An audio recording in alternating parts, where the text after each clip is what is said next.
Hi friends, എല്ലാവർക്കും I plus training സൊല്യൂഷൻസിൻ്റെ മറ്റൊരു വീഡിയോയിലേക്ക് സ്വാഗതം.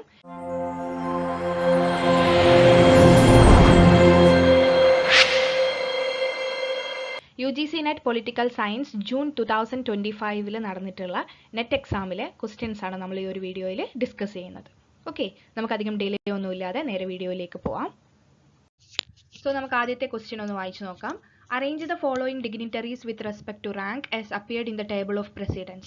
So എന്താണ് ടേബിൾ ഓഫ് പ്രസിഡൻസ്? ഇവിടെ ക്വസ്റ്റ്യൻ വായിച്ചിട്ട് കുറച്ച് പേർക്കൊക്കെ അറിയായിരിക്കും എന്താണ് ടേബിൾ ഓഫ് പ്രസിഡൻസ് എന്ന് പറയുന്നത്, അല്ലേ? ഇന്ത്യയുടെ പ്രധാനപ്പെട്ട സിഗ്നിറ്ററീസിനെയും പ്രധാനപ്പെട്ട പ്രൊഫഷണൽസിനെയും ഒക്കെ വെച്ചിട്ട് ഒരു സെറമോണിയൽ ലിസ്റ്റ് തയ്യാറാക്കിയിട്ടുണ്ട്. സെറമോണിയൽ ലിസ്റ്റ് എന്ന് പറയുമ്പോൾ ഒരു എന്താ പറയുക, നമ്മുടെ പ്രധാനപ്പെട്ട ഓഫീസേഴ്സ് ഒക്കെ ഉണ്ടല്ലോ, പ്രധാനപ്പെട്ട ഓഫീസേഴ്സ്, പ്രധാനപ്പെട്ട പൊസിഷൻസ്, പ്രധാനപ്പെട്ട ഡിഗ്നിറ്ററീസ്, ഇവരുടെയൊക്കെ ഒരു ലിസ്റ്റ് ഉണ്ട്. അതെന്തിനാന്ന് വെച്ച് കഴിഞ്ഞാൽ സെറമോണിയൽ ഫംഗ്ഷൻസിന് വേണ്ടി മാത്രമാണ്. അല്ലാതെ ആ ലിസ്റ്റിന് വേറൊരു ലീഗാലിറ്റിയും ഇല്ല. അതായത് ആ ലിസ്റ്റിനനുസരിച്ചിട്ടാണ് പവർ ഡിവൈഡ് ചെയ്തിരിക്കുന്നത്, അങ്ങനെയൊന്നുമില്ല. എന്തെങ്കിലും ഒരു ഫംഗ്ഷൻസ് ഒക്കെ വരുവാണെങ്കിൽ എങ്ങനെയാണ് അവരുടെ ലീഡ് ചെയ്യേണ്ടത്, അല്ലെങ്കിൽ ഏത് പൊസിഷനാണ് മുന്നിലിരിക്കേണ്ടത്, ഇങ്ങനെയുള്ള കാര്യങ്ങൾ തീരുമാനിക്കുന്നതിന് വേണ്ടിയിട്ടാണ് ഇത്തരത്തിലുള്ള ഒരു ലിസ്റ്റ് തയ്യാറാക്കിയിട്ടുള്ളത്. പ്രസിഡന്റ് ഓഫ് ഇന്ത്യ ആണ് അത് എസ്റ്റാബ്ലിഷ് ചെയ്തിട്ടുള്ളത്. ഒപ്പം തന്നെ ഹോം അഫയേഴ്സ് ആണ് അത് മെയിൻറ്റെയിൻ ചെയ്യുന്നത്. ഓക്കെ, വെറും ഒരു സെറമോണിയൽ ഫംഗ്ഷൻസിന് വേണ്ടിയിട്ടുള്ളതാണ്. വേറൊരു ലീഗാലിറ്റിയോ അല്ലെങ്കിൽ ഇതിനനുസരിച്ചിട്ടാണ് പവർ ഡിവൈഡ് ചെയ്തിരിക്കുന്നത് എന്നൊന്നുമില്ല. ഓക്കെ, ആ ഒരു ലിസ്റ്റിനെയാണ് ടേബിൾ ഓഫ് പ്രസിഡൻസ് എന്ന് പറയുന്നത്. സോ ഏതൊക്കെ ഡിഗ്നിറ്ററീസ് ആണ് ഓപ്ഷനിലുള്ളതെന്ന് നോക്കാം. Former presidents, speaker of Lok Sabha, former prime ministers, judges of supreme court, solicitor general. So ഇത്രയും 5 ഡിഗ്നിറ്ററീസിന്റെ ലിസ്റ്റാണ് നമുക്ക് തന്നിട്ടുള്ളത്. ഈ ലിസ്റ്റിലുള്ള ആൾക്കാരെ നമ്മൾ ടേബിൾ ഓഫ് പ്രസിഡൻസിന്റെ റാങ്കിനനുസരിച്ച് നമ്മൾ അറേഞ്ച് ചെയ്യണം. ഓക്കെ, സോ നമുക്ക് ആ ക്വസ്റ്റ്യൻ വായിക്കുമ്പോൾ തന്നെ അറിയാം. ഇതിൽ former president, speaker of Lok Sabha, former prime ministers, judges of supreme court, solicitor general. Right. So ആ ഓർഡറിൽ തന്നെയാണ് ഇതിന്റെ റാങ്കിനനുസരിച്ച് നമ്മൾ അറേഞ്ച് ചെയ്യുമ്പോൾ വരിക. അതായത് ഉത്തരം വരിക ഒന്നാമത്തെ ഓപ്ഷൻ ആയിട്ടുള്ള ABCDE എന്നിങ്ങനെയുള്ള ഓർഡറിലാണ്. ഓക്കെ, നമുക്ക് യെസ്, നമ്മൾ പറഞ്ഞതുപോലെ തന്നെ ഓപ്ഷൻ A ആണ് ഇതിന്റെ ആൻസർ ആയിട്ട് വരുന്നത്, ABCDE. ഓക്കെ, സോ ഓക്കെ, നമുക്ക് അവരുടെ റാങ്ക് എന്താണെന്ന് നോക്കാം. ഇതിൻ്റെ ഒരു ലിസ്റ്റ് നിങ്ങൾക്ക് കിട്ടും കേട്ടോ. നിങ്ങളൊന്ന് ഡൗൺലോഡ് ചെയ്ത് കഴിഞ്ഞാൽ നിങ്ങൾക്ക് തന്നെ പഠിക്കാൻ പറ്റും. സോ അതിൻ്റെ അപ്ഡേറ്റഡ് ലിസ്റ്റ് തന്നെ എടുത്തിട്ട് പഠിക്കാൻ വേണ്ടി ശ്രമിക്കാം. സോ നമുക്ക് ഇതിൻ്റെ റാങ്ക് ഒന്ന് പരിശോധിക്കാം. ഇതിൻ്റെ റാങ്ക് വരുന്നത് ഏകദേശം ഫസ്റ്റ് പ്രസിഡന്റ് ആണ് വരിക, ഇന്ത്യൻ പ്രസിഡന്റ്, പിന്നീട് പ്രൈം മിനിസ്റ്റർ വരും, പിന്നീട് വൈസ് പ്രസിഡന്റ് വരും, പിന്നീട് പ്രൈം മിനിസ്റ്റർ വരും, പിന്നെ അങ്ങനെയാണ് അതിൻ്റെ ഓർഡർ പോകുന്നത്. സോ ഇതിൽ പറഞ്ഞിരിക്കുന്നവർ formal precedence, rank 5ലാണ് formal precedence വരുന്നത്. സ്പീക്കർ ഓഫ് ലോക്സഭ വരുന്നത് റാങ്ക് 6ലാണ്. റാങ്ക് 6ൽ തന്നെയാണ് ചീഫ് ജസ്റ്റിസ് ഓഫ് സുപ്രീം കോർട്ടും കൂടെ വരിക. ഓക്കെ, ഒന്ന് ഓർത്ത് വെക്കുക. പിന്നെ ഫോർമർ പ്രസിഡൻസ് റാങ്ക് 7ലാണ് വരുന്നത്. ജഡ്ജസ് ഓഫ് സുപ്രീം കോർട്ട് വരുന്നത് റാങ്ക് 9ലാണ്. സോളിസിറ്റർ ജനറൽ വരുന്നത് റാങ്ക് 23ലാണ്. സോ ഇതാണ് അതിൻ്റെ ഓർഡർ വരിക. Former president, speaker of Lok Sabha, former prime ministers, judges of supreme court, solicitor general. Okay, നിങ്ങൾക്ക് ആ ടേബിൾ ഓഫ് പ്രസിഡൻസിന്റെ ഒരു ലിസ്റ്റ് ഡൗൺലോഡ് ചെയ്യാൻ വേണ്ടി പറ്റും. സോ അതിനനുസരിച്ചിട്ട് നിങ്ങൾ ആ റാങ്കുകൾ കൃത്യമായിട്ട് പഠിച്ചു വെക്കുക. ആദ്യത്തെ 10 റാങ്കുകളെങ്കിലും നിങ്ങൾ നന്നായിട്ട് ബൈ ഹാർട്ടായിട്ട് പഠിച്ചു വെക്കുക. ഓക്കെ, അങ്ങനെ വരുമ്പോൾ നിങ്ങൾക്ക് ഈ ക്വസ്റ്റ്യൻസ് എളുപ്പത്തിൽ ആൻസർ ചെയ്യാൻ വേണ്ടി പറ്റും. ഇത് റിപ്പീറ്റഡ് ആയിട്ട് ചോദിക്കുന്ന ഒരു ക്വസ്റ്റ്യൻ ആണ്. കുറേ ലേറ്റസ്റ്റ് ആയിട്ട് നടന്നിട്ടുള്ള നെറ്റ് എക്സാമുകളിൽ നമുക്ക് ഈ ക്വസ്റ്റ്യൻസ് ഇങ്ങനെ ടേബിൾ ഓഫ് പ്രസിഡൻസുമായിട്ട് ബന്ധപ്പെട്ടിട്ടുള്ള ക്വസ്റ്റ്യൻസ് നമുക്ക് കാണാൻ വേണ്ടി പറ്റും. ഓക്കെ, അത് നിങ്ങൾ ശ്രദ്ധിക്കുക.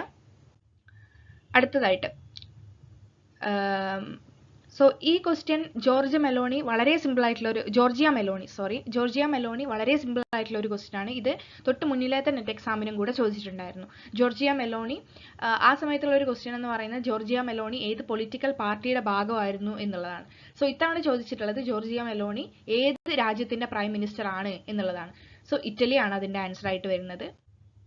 സോ ഇതിൽ അങ്ങനെ എക്സ്പ്ലെയിൻ ചെയ്യാനൊന്നുമില്ല. ബ്രദേഴ്സ് ഓഫ് ഇറ്റലി എന്ന് പറയുന്ന ഒരു പാർട്ടിയിൽ പെട്ടിട്ടുള്ള ഒരു മെമ്പറാണ് ജോർജിയ മെലോണി. ഓക്കെ, സോ ഇറ്റലിയാണ് അതിന്റെ ആൻസർ ആയിട്ട് വരുന്നത്. സോ മൂന്നാമത്തെ ക്വസ്റ്റ്യൻ എന്ന് പറയുന്നത് ഒരു സ്റ്റേറ്റ്മെന്റ് തന്നിട്ടുണ്ട്. ഈ സ്റ്റേറ്റ്മെന്റ് ഏത് തിങ്കറാണ് പറഞ്ഞിട്ടുള്ളത് എന്നാണ് നമ്മൾ ഐഡന്റിഫൈ ചെയ്യേണ്ടത്. ഓക്കെ, ഇച്ചിരി ട്രിക്കിയാണ്, പക്ഷേ തിങ്കേഴ്സിനെ കുറിച്ച് അണ്ടർസ്റ്റാൻഡിങ് ഉള്ളവർക്ക്, ഏതൊക്കെ ഏരിയയിലാണ് ഇവർ സംസാരിച്ചിട്ടുള്ളത് എന്ന് അണ്ടർസ്റ്റാൻഡിങ് ഉള്ളവർക്ക് ഈ ക്വസ്റ്റ്യൻ വളരെ എളുപ്പത്തിൽ അറ്റൻഡ് ചെയ്യാൻ വേണ്ടി പറ്റും. ആ ക്വസ്റ്റ്യൻ എന്താണെന്ന് നോക്കുക. Who argued that political right should be strictly upheld provided that wealth has been justly acquired in the first place or has been justly transferred from one person to another. So private property rights നെ കുറിച്ചിട്ടാണ് പറഞ്ഞിട്ടുള്ളത്. just acquired, just Stanford പോലെയുള്ള points ആണ് ഉപയോഗിച്ചിട്ടുള്ളത്. So ഇത് വളരെ famous ആയിട്ടുള്ള ഒരാളുടെ കോട്ടാണ്. ആ ഓപ്ഷനിൽ തന്നെ ആളുണ്ട്. Option A Mahatma Gandhi, option C Antonio Gramsci, option C Robert Nozick and Thomas hobs. So ഈ ഓപ്ഷൻസ് വായിക്കുമ്പോൾ ഇതിൽ ആരാണ് പ്രൈവറ്റ് പ്രോപ്പർട്ടിയെ കുറിച്ചിട്ട് പറഞ്ഞിട്ടുള്ളത് എന്ന് ആലോചിച്ചാൽ തന്നെ നമുക്ക് ഇതിന്റെ ആൻസർ ചെയ്യാൻ വേണ്ടി പറ്റും. റോബർട്ട് നോസിക് ആണ് പ്രൈവറ്റ് പ്രോപ്പർട്ടിയെ കുറിച്ച് പറഞ്ഞിട്ടുള്ളതും ജസ്റ്റ് അക്വിസിഷൻ, ജസ്റ്റ് ട്രാൻസ്ഫർ പോലെയുള്ള പോയിന്റ്സ് പറഞ്ഞിട്ടുള്ള ആളും കൂടിയാണ് റോബർട്ട് നോസിക്. ഓക്കെ, അദ്ദേഹത്തിന്റെ വളരെ ഫേമസ് ആയിട്ടുള്ള വേറൊരു കോട്ടും കൂടി ഉണ്ടായിരുന്നു. എന്താണ്?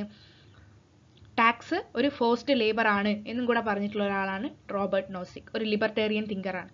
ഓക്കെ, സോ അത് പ്രൈവറ്റ് പ്രോപ്പർട്ടിയെ കുറിച്ചിട്ട് പറഞ്ഞിട്ടുള്ള ആളെ നമുക്ക് മനസ്സിലാവും. സോ റോബർട്ട് നോസിക് ആണ് അതിന്റെ ആൻസർ ആയിട്ട് വരുന്നത്.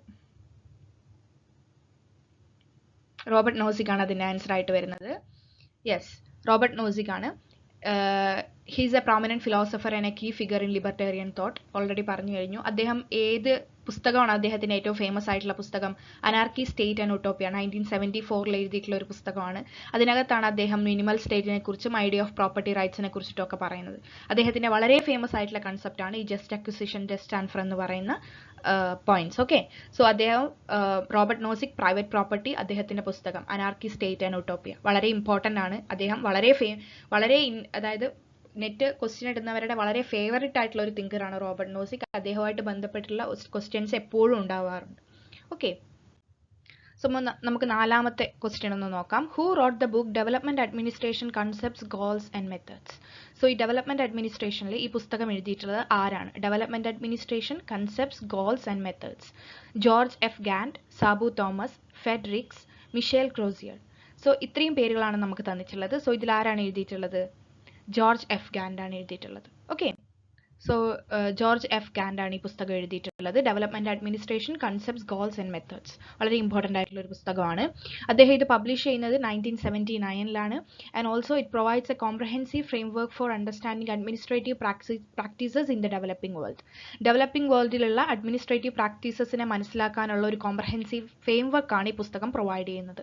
ഓക്കെ, ഡെവലപ്മെന്റ് അഡ്മിനിസ്ട്രേഷൻ സെക്ഷനിൽ വരുന്ന വളരെ പ്രധാനപ്പെട്ട ഒരു പുസ്തകമാണ്. ഓക്കെ, ജോർജ് എഫ് ഗാൻഡ്, മറക്കാതിരിക്കുക. ഓക്കെ, സോ നമ്മൾ അഞ്ചാമത്തെ ക്വസ്റ്റ്യനിലേക്ക് എത്തിയിരിക്കുകയാണ്. സോ ഇത് വളരെ സിമ്പിൾ ആയിട്ടുള്ള ഒരു ക്വസ്റ്റ്യൻ ആണ്. എല്ലാവർക്കും ഫെമിലിയർ ആയിട്ടുള്ള ഒരു പേഴ്സന്റെ പേരാണ് കൊടുത്തിട്ടുള്ളത്. The name Simone de Beauvoir is associated with. So Simone de ബിയോറിനെ എല്ലാവർക്കും അറിയായിരിക്കും അല്ലെ. ഫെമിനിസത്തിലെ വളരെ പ്രധാനപ്പെട്ട ഒരു തിങ്കറാണ് Simone de Beauvoir. The second sex എന്ന് പറയുന്ന പുസ്തകമാണ് അവരുടേതായിട്ടുള്ള വളരെ പ്രധാനപ്പെട്ട ഒരു പുസ്തകം. Okay, so radical Islamism, feminism, anarchism, environmentalism. ഇതിൽ ഫെമിനിസമായിട്ട് ബന്ധപ്പെട്ടിട്ടുള്ള ഓതറാണ് Simone de Beauvoir. Okay, so ഇതിൽ കുട്ടികൾ പറഞ്ഞിട്ടുള്ള ഒരു മിസ്റ്റേക്ക് അവർക്ക് സംഭവിച്ചത് എന്താണെന്ന് വെച്ച് കഴിഞ്ഞാൽ, അവർ റാഡിക്കൽ ഇസ്ലാമിസം വായിക്കുന്ന സമയത്ത് റാഡിക്കൽ ഫെമിനിസം എന്ന രീതിയിൽ വായിച്ചിട്ടുണ്ട് കുറേ പേര്. സോ അങ്ങനെ അവർക്ക് തെറ്റുപറ്റിയിട്ടുണ്ട്. കാരണം സൈമൺ ഡി ബിയോർ റാഡിക്കൽ ഫെമിനിസത്തിന്റെ ഭാഗമാണ്. അപ്പോൾ അത് പെട്ടെന്ന് വായിക്കുമ്പോൾ മാറിപ്പോയതാണ്. സോ ക്വസ്റ്റ്യൻസ് വളരെ നന്നായിട്ടും ക്ലിയർ ആയിട്ടും വായിക്കാൻ ശ്രമിക്കണം. ഓക്കെ, സോ ഫെമിനിസമായിട്ട് ബന്ധപ്പെട്ടിട്ടുള്ള ഒരു തിങ്കറാണ്. വളരെ സിമ്പിൾ ആയിട്ടുള്ള ഒരു ക്വസ്റ്റ്യൻ ആണ്. ഓക്കെ, സോ നമ്മൾ ആറാമത്തെ ക്വസ്റ്റ്യനിലേക്ക് വന്നിരിക്കുകയാണ്. ആറാമത്തെ ക്വസ്റ്റ്യൻ ഒരു മാച്ച് ദ ലിസ്റ്റ് ക്വസ്റ്റ്യൻ ആണ്. ലിസ്റ്റ് 1, ലിസ്റ്റ് 2 തന്നിട്ടുണ്ട്. ലിസ്റ്റ് 1 നമുക്ക് കുറച്ച് കൺവെൻഷൻസിന്റെ പേരുകൾ തന്നിട്ടുണ്ട്. ലിസ്റ്റ് 2 നമുക്ക് ഇയേഴ്സ് തന്നിട്ടുണ്ട്. സോ ഈ കൺവെൻഷൻസ് ഏത് ഇയറിലാണ് സംഭവിച്ചിട്ടുള്ളത് എന്നാണ് നമ്മൾ മാച്ച് ചെയ്യേണ്ടത്. ഓക്കെ, ഒന്നാമത്തെ കൺവെൻഷൻ എന്ന് പറയുന്നത് convention on the rights of child എന്ന് പറയുന്നതാണ്. സോ അത് നടന്നിട്ടുള്ളത് പിന്നെ declaration on torture, Vienna convention on human rights, genocide convention. ഈ 4 കൺവെൻഷൻസ് ആണ് തന്നിട്ടുള്ളത്. ദെൻ ലിസ്റ്റ് 2 ഇയേഴ്സ് വന്നിട്ടുണ്ട്. 1990, 1951, 1993, 1975. സോ ഇതിൽ conventions on the rights of child വന്നിട്ടുള്ളത് 1990 declaration on torture 1975, Vienna convention on human rights 1993, genocide convention എല്ലാവർക്കും അറിയായിരിക്കും 1951 സംഭവിച്ചിട്ടുള്ളത്. So ഇതിന്റെ ആൻസർ ആയിട്ട് വരുന്നത് A4, B3, A1, B4, C3 എങ്ങനെയായിരിക്കും? ഓക്കെ, നമുക്ക് നോക്കാം. Okay, A4, B1, C2, D3. So A1, B4, C3, D2. That is option 2. Option 2 ആണ് അതിന്റെ ആൻസർ ആയിട്ട് വരുന്നത്. സോ നമുക്കൊന്ന് നോക്കാം കൺവെൻഷൻസ് എന്തൊക്കെയാണെന്ന്. The Convention on the Rights of Child was adopted by United Nations General Assembly in 1989 and entered into force in 1990. It defines children's rights and sets standards for their well-being. Children rights ആയിട്ട് ബന്ധപ്പെട്ടുള്ള ഒരു കൺവെൻഷനാണ്. ഒരു ചൈൽഡിന് physical, emotional, mental വെൽബീയിങ്ങിന് വേണ്ടിയിട്ടുള്ള കുറച്ച് rights and standards ഒക്കെ എഴുതപ്പെട്ടിട്ടുള്ള ഒരു കൺവെൻഷനാണ്. Then, Declaration on Torture, 1975. The Declaration on Torture was adopted by UN General Assembly in 1975, setting principles for prevention and prohibition of torture. Okay. Then, അടുത്തതായിട്ട് Vienna Convention on Human Rights, 1993. The Vienna Convention on Human Rights was adopted at the World Conference on Human Rights in 1993. It addresses human rights protection on a global scale. So, ഇതിലൊന്നും അങ്ങനെ further എക്സ്പ്ലനേഷൻ്റെ ആവശ്യമില്ലല്ലോ, കൃത്യമായിട്ട് എഴുതിയിട്ടുണ്ട്. World conference on human റൈറ്റ്സിലാണ് adopt ചെയ്യപ്പെടുന്നത്. Okay, then Genocide Convention, 1951. മിക്കവർക്കും അറിയാവുന്നതായിരിക്കും. Genocide Convention was adopted by UN in 1948 and came into force in 1951, making a significant step in international law to prevent and punish the crime of genocide. Okay, genocide-ആയിട്ട് ബന്ധപ്പെട്ടുള്ള ഒരു കൺവെൻഷനാണ്. 1951 സംഭവിക്കുന്നത്. Okay, so ഇത്രയും conventions ആണ് നമ്മൾ പറഞ്ഞിട്ടുള്ളത്. അതിൻ്റെ ഇയറും വളരെ important ആണ്. Vienna convention on human rights 1993 വളരെ റിപ്പീറ്റഡ് ആയിട്ട് ചോദിക്കുന്നതാണ്. ജെനോസൈഡ് കൺവെൻഷൻ 1951. സോ ഇത്രയാണ് നമുക്ക് ഈ ക്വസ്റ്റ്യനെ കുറിച്ചിട്ട് പറയാനുള്ളത്. സോ നമ്മൾ 7ാമത്തെ ക്വസ്റ്റ്യനിലേക്ക് വന്നിരിക്കുകയാണ്. Arrange the following in chronological order. Okay, നമുക്ക് 5 ഇന്റർനാഷണൽ ഇവന്റ്സ് തന്നിട്ടുണ്ട്. സോ നമ്മൾ ഇതിനെ അവ നടന്നിട്ടുള്ള ഇയറുകൾക്കനുസരിച്ച് ക്രൊണോളജിക്കലി നമ്മൾ പ്ലേസ് ചെയ്യണം. ഒന്നാമത്തത് മാസ്ട്രിച്ച് ട്രീറ്റി റാറ്റിഫൈഡ്. രണ്ടാമത്തത് Chinese brutal military massacre in Tiananmen square. C തന്നിട്ടുള്ളത് പിനോഷെ കൂപ്പ് in ചിലെ. D. US President Donald Trump and North Korean leader Kim Jong-un met at Singapore. E. Russian annexation of Crimea. So പ്രധാനപ്പെട്ട കുറച്ച് global events ആണ് തന്നിട്ടുള്ളത്. നമ്മൾ ഇതിനെ ഇയറിനനുസരിച്ച് place ചെയ്യാണ് വേണ്ടത്. So നമുക്ക് ഓരോന്നിൻ്റെയും ഇയർ ഒന്ന് നോക്കാം. മാസ്ട്രിച്ച് ട്രീറ്റി റാറ്റിഫൈഡ് 1992 നടക്കുന്നത്. Chinese brutal military massacre in Tiananmen square 1989 നടക്കുന്ന ഒരു സംഭവമാണ്. പിനോഷെ കൂപ്പ് ഇൻ ചിലെ 1973 നടക്കുന്നത്. US പ്രസിഡന്റും നോർത്ത് കൊറിയൻ പ്രസിഡന്റും സിംഗപ്പൂരിൽ വെച്ച് മീറ്റ് ചെയ്യുന്നത് 2018 റഷ്യൻ അനക്സേഷൻ ഓഫ് ക്രീമിയ നടക്കുന്നത് 2014 സോ നമുക്ക് ഏകദേശം ഒരു ധാരണ കിട്ടിയിട്ടുണ്ട്. പിനോഷെ കൂപ്പാണ് ആദ്യം നടക്കുന്നത് 1973. പിന്നെ ടിയാമെൻ സ്ക്വയറിലുള്ള മസാക്കറാണ് 1989. പിന്നീട് മാസ്ട്രിച്ച് ട്രീറ്റിയുടെ റാറ്റിഫിക്കേഷൻ ആണ് 1992. സോ CBA ഓർഡറിലാണ് വരിക. CBAED Russian annexation, last one US പ്രസിഡന്റും നോർത്ത് കൊറിയൻ പ്രസിഡന്റും മീറ്റ് ചെയ്യുന്നത്. സോ CBAED ആണ്. CBAED right. സോ ഓപ്ഷൻ 4 ആണ് ഇതിന്റെ ഓപ്ഷൻ D 4 ആണ് ഇതിന്റെ ആൻസർ ആയിട്ട് വരുന്നത്. യെസ്, ഓപ്ഷൻ D ആണ് ഇതിന്റെ ആൻസർ ആയിട്ട് വരുന്നത്. സോ നമ്മൾ ഓൾറെഡി ഇതിന്റെ ഇയർ ഡിസ്കസ് ചെയ്തിട്ടുണ്ട്. പിനോഷെ കൂപ്പ് ചിലയിൽ നടക്കുന്ന ഒരു കൂപ്പാണ് 1973. ദെൻ ടിയാമൻ സ്ക്വയറിലെ മസാക്കർ 1989 വളരെ ഫേമസ് ആയിട്ടുള്ള ഒരു ഇവന്റ് ആണ്. മാസ്ട്രിച്ച് ട്രീറ്റി 1992, റഷ്യൻ അനക്സേഷൻ ക്രിമിയ 2014. അതാണ് പിന്നീട് ഇപ്പം നടക്കുന്ന ഉക്രൈൻ വാറിന്റെ ഒക്കെ ഒരു തുടക്കമായിട്ട് നമുക്ക് പറയാൻ പറ്റുന്നത്. പിന്നീട് നടന്നിട്ടുള്ള ഒരു സീരീസ് ഓഫ് ഇവന്റ്സ് ആണ് ഇപ്പം നടക്കുന്ന റഷ്യ ഉക്രൈൻ വാറുമായിട്ട് ആയിട്ട് ബന്ധപ്പെട്ട് കിടക്കുന്നത്. പിന്നെ 2018 സിംഗപ്പൂരിൽ വെച്ച് Donald Trump and Kim Jong Un പരസ്പരം മീറ്റ് ചെയ്യുന്നു. ഓക്കെ, സോ ഇത്രയാണ് ഈ ക്വസ്റ്റ്യനെ കുറിച്ചിട്ട് പറയാനുള്ളത്. സോ പ്രധാനപ്പെട്ട കുറച്ച് ഇന്റർനാഷണൽ ഇവന്റ്സിന്റെ ഡേറ്റുകൾ കഴിയുന്നത്ര നമ്മൾ ബൈഹാർട്ട് ചെയ്ത് വെക്കാൻ നോക്കുക. കാരണം ക്രൊണോളജിക്കൽ ക്വസ്റ്റ്യൻസ് ഇപ്പൊ ചോദിക്കാറുണ്ട്. ഓക്കെ, സോ 8ാമത്തെ ചോദ്യം എന്ന് പറയുന്നത് article 370 was abrogated from Indian constitution in. So article 370 Indian കോൺസ്റ്റിറ്റ്യൂഷനിൽ നിന്നും അബ്രോഗേറ്റ് ചെയ്തത് ഏത് ഡേറ്റിനാണ് അല്ലെങ്കിൽ ഏത് ഇയറിലാണ് എന്നാണ് നമ്മൾ ഫൈൻഡ് ഔട്ട് ചെയ്യേണ്ടത്. ഓക്കെ, ഇത് വളരെ സിമ്പിൾ ആയിട്ടുള്ള ഒരു ക്വസ്റ്റ്യൻ ആണ്. 2019 വരുന്ന ഒരു ഓപ്ഷൻ മാത്രമേ അതിനകത്തുള്ളൂ, ഓഗസ്റ്റ് 2019. സോ അതാണ് അതിന് ആൻസർ ആയിട്ട് വരുന്നത്. ഓക്കെ, 2019 370 അബ്രോഗേറ്റ് ചെയ്തതെന്ന് എല്ലാവർക്കും അറിയായിരിക്കുമല്ലോ. സോ ഓപ്ഷൻ ഒട്ടും മിസ്ലീഡിങ്ങോ കൺഫ്യൂസിങ്ങോ ഒന്നുമല്ല, കൺഫ്യൂസിങ് ആക്കുന്നൊന്നുമല്ല. 2019 ഒറ്റ ഓപ്ഷൻ മാത്രമേ ഉള്ളൂ, ഓഗസ്റ്റ് 2019. ആർട്ടിക്കിൾ 370 എന്താണ് ശരിക്കും? ജമ്മു കാശ്മീരിന് സ്പെഷ്യൽ പ്രൊവിഷൻസ്, സ്പെഷ്യൽ പവേഴ്സ് കൊടുക്കുന്ന ഒരു ആർട്ടിക്കിൾ ആയിരുന്നു. അതിന് 2019 അബ്രോഗേറ്റ് ചെയ്തു. ജമ്മു ആൻഡ് കാശ്മീർ ലഡാക്ക് എന്ന് പറയുന്ന 2 യൂണിയൻ ടെറിട്ടറീസ് ആക്കിയിട്ട് ഡിവൈഡ് ചെയ്തു. ഓക്കെ, സോ ഓപ്ഷൻ നമ്പർ 2 ആണ്. യെസ്, ഓപ്ഷൻ നമ്പർ 2 ആണ് അതിന്റെ ആൻസർ. ഇതിലങ്ങനെ ഫർദർ ക്ലാരിഫിക്കേഷൻ്റെ ഒന്നും എക്സ്പ്ലനേഷൻ്റെ ഒന്നും ആവശ്യമില്ല. 370 അബ്രോഗേറ്റ് ചെയ്തിരിക്കുന്നത് ഓഗസ്റ്റ് 2019. Okay, then 9. ഇത് വളരെ ഇൻട്രസ്റ്റിംഗ് ആയിട്ടുള്ള ഒരു ക്വസ്റ്റ്യൻ ആണ്. Who stated war is merely a continuation of politics. വളരെ ഫേമസ് ആയിട്ടുള്ള ഒരു കോട്ടാണ്. War is merely a continuation of politics. Susan സെർഗ്, John Locke, Carl von Clausewitz, Adam Smith. So so വാറുമായിട്ട് ബന്ധപ്പെട്ടിട്ടുള്ള കോട്ട്സ് ഒക്കെ നമുക്ക് കാണുമ്പോൾ കുറച്ച് വിയേർഡ് ആയിട്ടുള്ള, കുറച്ച് രസകരമായിട്ടുള്ള, അല്ലെങ്കിൽ കുറച്ച് എന്താ പറയുക, ഒരു വ്യത്യസ്തമായിട്ടുള്ള ഒരു കോട്ട് നമ്മൾ വാറിനെ കുറിച്ച് നമുക്ക് കാണുമ്പോൾ നമുക്ക് ആദ്യം തന്നെ മനസ്സിലേക്ക് വരേണ്ട ഒരു പേരാണ് ക്ലോസ്വിറ്റ്സിൻ്റെത്. ക്ലോസ്വിറ്റ്സ് ആണ് വാറിനെ കുറിച്ച് കൂടുതൽ കോട്ട്സുകൾ പറഞ്ഞിട്ടുള്ളത്. സോ ഇത് war is merely a continuation of politics എന്ന് പറയുന്നത് ക്ലോസ്വിറ്റ്സിന്റെ വളരെ ഫേമസ് ആയിട്ടുള്ള ഒരു കോട്ടാണ്. ഓക്കെ, സോ ഇതിന് ആൻസർ ആയിട്ട് വരുന്നത് കാൾ വോൺ ക്ലോസ്വിറ്റ്സ് എന്ന് പറയുന്ന തിങ്കറാണ് war is merely a continuation of politics എന്ന് പറയുന്ന ഒരു കോട്ട് പറഞ്ഞിട്ടുള്ളത്. ഓക്കെ, സോ വളരെ സിമ്പിൾ ആൻഡ് ഡയറക്റ്റ് ആയിട്ടുള്ള ഒരു ക്വസ്റ്റ്യൻ ആണ്. ദെൻ സോ നമ്മൾ 10ാമത്തെ ക്വസ്റ്റ്യനിലേക്ക് വന്നിരിക്കുകയാണ്. 10ാമത്തെ question, choose the correct statements about the role or functions of the parliament in India. Indian പാർലമെന്റിന്റെ ഫങ്ഷൻസ് അല്ലെങ്കിൽ റോള് അതിനെക്കുറിച്ച് പറയുന്ന കറക്റ്റ് സ്റ്റേറ്റ്മെന്റുകൾ ഏതൊക്കെയാണ് എന്ന് നമ്മൾ ഐഡന്റിഫൈ ചെയ്യാണ് വേണ്ടത്. നമുക്ക് ഓപ്ഷൻസ് ഓരോന്നായിട്ട് നോക്കാം. Option A, to legislate. Legislate എന്ന് പറഞ്ഞത് ലോ മേക്കിങ്ങിനെയാണ് ഉദ്ദേശിക്കുന്നത്, നിയമങ്ങൾ ഉണ്ടാക്കാൻ. B, to monitor the expenditure of public funds. Public funds എങ്ങനെയൊക്കെയാണ്, അതിന്റെ എക്സ്പെൻഡിച്ചർ ഒക്കെ എങ്ങനെയാണ് എന്നുള്ളത് മോണിറ്റർ ചെയ്യുക, അല്ലെങ്കിൽ അതിനെ ഒന്ന് സൂപ്പർവൈസ് ചെയ്യുക. To hold the government accountable for its actions. ഗവൺമെന്റിന്റെ ആക്ഷൻസിന് ഗവൺമെന്റിനെ അക്കൗണ്ടബിൾ ആക്കുക, അതിനോട് പാർലമെന്റിൽ വെച്ചിട്ട് അവരോട് ക്വസ്റ്റ്യൻസ് ചോദിക്കുക, അതിനെ ഗവൺമെന്റിനെ കുറിച്ച് ഉത്തരം പറയിപ്പിക്കുക, അതായത് അവരുടെ ആക്ഷൻസിൽ അവരെ റെസ്പോൺസിബിൾ ആക്കുക എന്ന് പറയുന്നത്, അല്ലെങ്കിൽ അത് ജനങ്ങളുടെ മുന്നിൽ കൊണ്ടുവരിക എന്നുള്ളത് പാർലമെന്റിന്റെ ഫംഗ്ഷനാണ്. To keep a check on opposition. ഓപ്പോസിഷനെ ഒന്ന് സൂപ്പർവൈസ് ചെയ്യുക.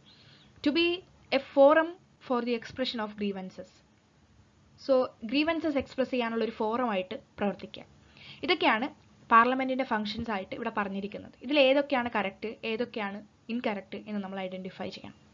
സോ ഇതിൽ കറക്റ്റ് ആയിട്ടുള്ളത് എന്താണ്? ടു ലെജിസ്ലേറ്റ്, ഇത് കറക്റ്റ് ആണ്. To monitor the expenditure of public funds, അത് കറക്റ്റ് ആണ്. To hold the government accountable for its actions. Yes, question hour, 0 hour പോലുള്ള അവേഴ്സും ക്വസ്റ്റ്യൻ ചോദിക്കും അല്ലേ?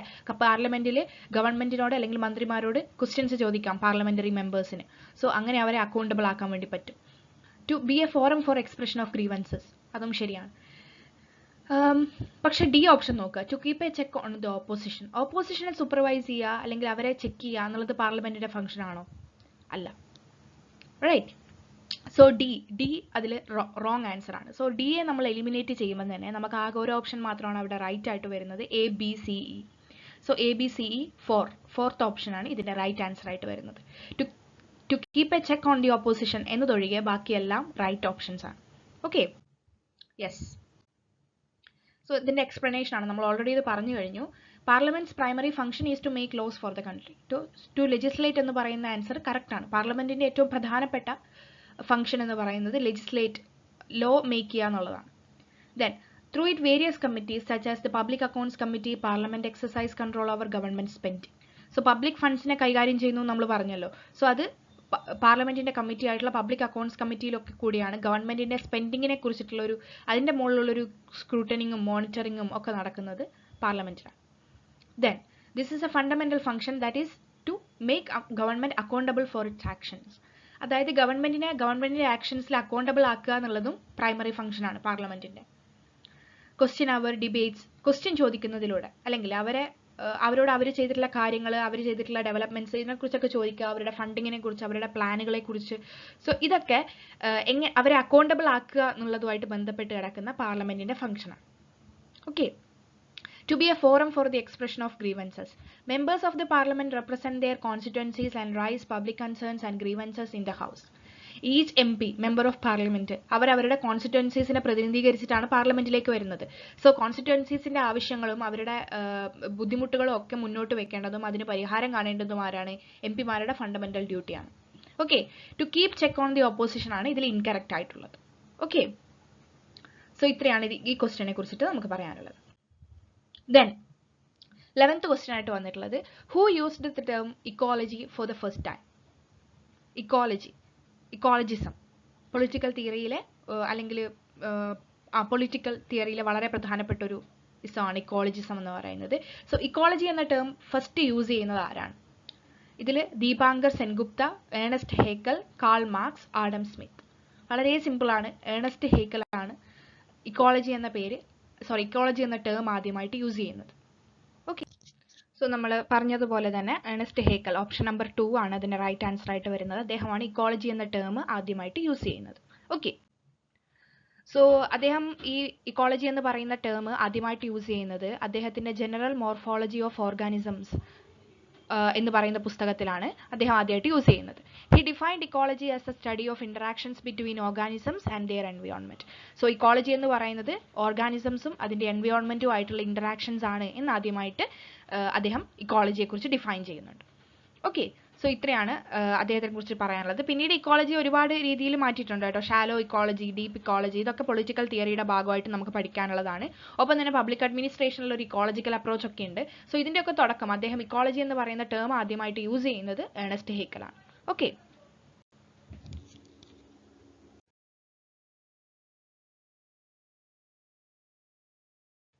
സോ നമ്മൾ പറഞ്ഞതുപോലെ തന്നെ ഓപ്ഷൻ നമ്പർ 2 ആണ് അതിന്റെ ആൻസർ ആയിട്ട് വരുന്നത്. ഓക്കെ, നമുക്ക് അതിന്റെ എക്സ്പ്ലനേഷൻ ഒന്ന് നോക്കാം. കർണാടക ഹൈക്കോർട്ട് എസ്റ്റാബ്ലിഷ് ചെയ്യുന്നത് 1884ലാണ്. High Court of Mysore, later renamed the Karnataka High Court, and Guwahati established in 1948, covering the northeastern region of India, and Kerala established in 1956 following the formation of state of Kerala. 1956 established ചെയ്യുന്നത്. Then Punjab and Haryana, this High Court was re-established in 1966 when Punjab was bifurcated into Punjab and Haryana. Then Sikkim re-established in 1975 after Sikkim became part of India. Okay, so ഇതിൽ Punjab and ഹരിയാനയിൽ 1966ലാണ് court re-establish ചെയ്യപ്പെടുന്നത്. പഞ്ചാബും ഹരിയാനയും separate state ആയപ്പോഴാണ് ഇത് establish ചെയ്യുന്നത് 1966. So ഇതിന്റെ order Karnataka, Guwahati, Kerala, Punjab and Sikkim, ഈ ഓർഡറിലാണ് വരുന്നത്. Okay, ഇതിലങ്ങനെ നമുക്ക് അങ്ങനെ ഡീറ്റെയിൽ ആയിട്ടുള്ള കൺഫ്യൂഷൻ ഒന്നും വരാനുള്ള സാധ്യതയില്ല. ഫാക്ച്വൽ ആയിട്ടുള്ള ക്വസ്റ്റ്യൻ ആണ്. സോ ഇന്ത്യയിലെ പ്രധാനപ്പെട്ട ഹൈക്കോർട്സും അവർ എസ്റ്റാബ്ലിഷ് ചെയ്തിട്ടുള്ള ഇയേഴ്സും പഠിക്കാൻ വേണ്ടിയിട്ട് ശ്രമിക്കാം. ഓക്കെ, സോ നമ്മൾ 13ാമത്തെ ക്വസ്റ്റ്യനിലേക്ക് വന്നിരിക്കുകയാണ്. Who was the first speaker of Lok Sabha? ലോക്സഭയിലെ ഫസ്റ്റ് സ്പീക്കറാണ്. വളരെ ഫാക്ച്വൽ ആയിട്ടുള്ള ക്വസ്റ്റ്യൻ ആണ്. KS Hegde, GV മാലവാങ്കർ, MA Iyengar, GS ദിലോൺ. ഇതിൽ GV മാലവാങ്കർ ആണ് ആദ്യത്തെ ലോക്സഭാ സ്പീക്കർ. 1952ലാണ് അദ്ദേഹം അപ്പോയിന്റ് ചെയ്യപ്പെടുന്നത്. ആഫ്റ്റർ 1952 ഇലക്ഷൻ ആണ് അദ്ദേഹം അപ്പോയിന്റ് ചെയ്യപ്പെടുന്നത് as A first speaker of Lok Sabha. Okay, so ഇതിന്റെ ആൻസർ മാലവാങ്കർ ആണ്. നമുക്ക് ഫർദർ എക്സ്പ്ലനേഷന്റെ ഒന്നും ആവശ്യമില്ല, ഫാക്ച്വൽ ക്വസ്റ്റ്യൻ ആണ്. ദെൻ 14th ക്വസ്റ്റ്യനിലേക്ക് നമ്മൾ വന്നിരിക്കുകയാണ്. The term Washington consensus was coined by. Washington consensus എന്ന് പറയുന്ന ടേം കോയിൻ ചെയ്തിട്ടുള്ളത് ആരാണ്? Hannah Arendt, Max Weber, Milton Friedman, John Williamson. ഇതിലാരാണ്? ജോൺ വില്യംസൺ ആണ്. 1989ലാണ് അദ്ദേഹം വാഷിംഗ്ടൺ കൺസെൻസസ് എന്ന് പറഞ്ഞ് കുറച്ച് ഫ്രീ മാർക്കറ്റ് പോളിസീസ്, പ്രിൻസിപ്പിൾസ് അദ്ദേഹം ഇൻട്രൊഡ്യൂസ് ചെയ്യുന്നത്. പിന്നീട് ഫിനാൻഷ്യൽ ഇൻസ്റ്റിറ്റ്യൂഷൻസ് ആയിട്ടുള്ള IMF, വേൾഡ് ബാങ്ക് ഒക്കെ ഇതിനെ എസ്റ്റാബ്ലിഷ് ചെയ്യുന്നുണ്ട് ഈ പ്രിൻസിപ്പിൾസിനെ. ഓക്കെ, സോ വാഷിംഗ്ടൺ കൺസെൻസസ് എന്ന് പറയുന്ന ടേം അല്ലെങ്കിൽ ഇതിനൊരു സെറ്റ് ഓഫ് പ്രിൻസിപ്പിൾസ് ഇൻട്രൊഡ്യൂസ് ചെയ്യുന്നത് ജോൺ വില്യംസൺ ആണ് 1989. ഓക്കെ, സോ ഇതാണ് 14th question. Answer John Williamson. Then 15th question, ഇതിന്റെ ഈ ഒരു വീഡിയോയിലെ അവസാനത്തെ ക്വസ്റ്റ്യൻ ആണ്. In which year Greece joined the European community? So വളരെ ഫാക്ച്വൽ ആയിട്ടുള്ള ക്വസ്റ്റ്യൻസ് ആണ്. നമ്മൾ ലാസ്റ്റ് കണ്ടിട്ടുള്ള 3 ക്വസ്റ്റ്യൻസും 1981ലാണ് ഗ്രീസ് യൂറോപ്യൻ കമ്മ്യൂണിറ്റിയിൽ അംഗമാവുന്നത്. 1981. ഓക്കെ, ഇതാണ് അതിന്റെ ആൻസർ. സോ നമ്മൾ അവസാനം കണ്ടിട്ടുള്ള 3 ക്വസ്റ്റ്യൻസും വളരെ ഫാക്ച്വൽ ആണ്. അതുകൊണ്ടാണ് ഫർദർ എക്സ്പ്ലനേഷനിലേക്കൊന്നും പോവാത്തത്. യൂറോപ്യൻ കമ്മ്യൂണിറ്റി എന്താണെന്ന് എല്ലാവർക്കും അറിയാമായിരിക്കുമല്ലോ. യൂറോപ്യൻ യൂണിയന്റെ ആദ്യ രൂപമാണ്. സോ 1981ലാണ് ഗ്രീസ് അതിലേക്ക് ജോയിൻ ചെയ്യുന്നത്. ഓക്കെ, സോ ഇതാണ് ഈ ഒരു 15 ക്വസ്റ്റ്യൻസ്. ഇനി അടുത്തൊരു 15 ക്വസ്റ്റ്യൻസ് നമ്മൾ അടുത്തൊരു വീഡിയോയിൽ ഡിസ്കസ് ചെയ്യുന്നതാണ്. സോ കൂടുതലായിട്ടും ഈ ഒരു എക്സാമിന്റെ പാറ്റേൺ എന്ന് വെച്ച് കഴിഞ്ഞാൽ കൂടുതൽ ഫാക്ച്വൽ ആയിട്ടുള്ള ക്വസ്റ്റ്യൻസ് ആയിരുന്നു ഉണ്ടായിരുന്നത്. സോ ഫാക്ച്വൽ ആയിട്ടുള്ള നോളജിന് വളരെയധികം ഇമ്പോർട്ടൻസ് ഉണ്ട് നെറ്റ് പരീക്ഷയിൽ. സോ ഇയറുകൾ, പേരുകൾ, പുസ്തകങ്ങൾ, എഴുതിയവരുടെ പേരുകൾ, അവരെഴുതിയ ഇയറുകൾ, ഇതൊക്കെ വളരെ ഇമ്പോർട്ടൻ്റ് ആണ്. ഓക്കെ, സോ ഇത്രയാണ് ഈ ഒരു വീഡിയോയിൽ പറയാനുള്ളത്. അടുത്തൊരു വീഡിയോയിൽ കാണുന്നത് വരെ എല്ലാവരോടും ബൈ. Thank you.